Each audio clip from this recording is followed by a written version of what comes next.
ဆာရွက်ကလေးရောက်လာပြီဒါကြာဆုံးတယ်ဆာရွက်ကလေး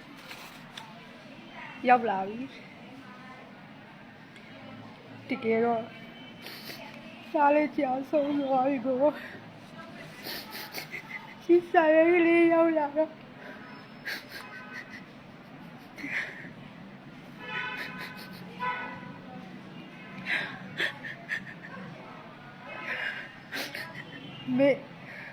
အမေကားလေးတကယ်ကြာဆုံးသွားပြီတော့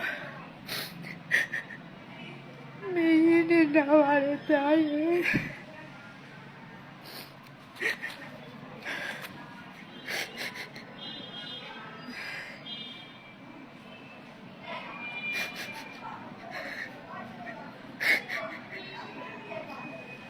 ကျမတို့ပသိမ်မှာနောက်တန်းမှုတော်တော်စိုးနေပါတယ်လို့နော်ကျမတို့ပသိမ်မှာတော်တော်စိုးနေပါတယ်နောက်တန်းမှုသမရမင်းအောင်နိုင်နဲ့နော်အားလုံးကိုသိစေချင်ပါတယ်လို့နော်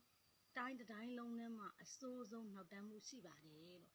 တော်တော်စိုးနေပါတယ်လို့စကားပြောလာဆိုတာတွေလည်းရိုင်းဆိုင်ပါတယ်ပြီးကြတော့တပည့်ငယ်သားတွေကိုလည်းလက်ထက်ခွင့်မကြလို့တွေဘာတွေညာတွေနဲ့ပြောပါတယ်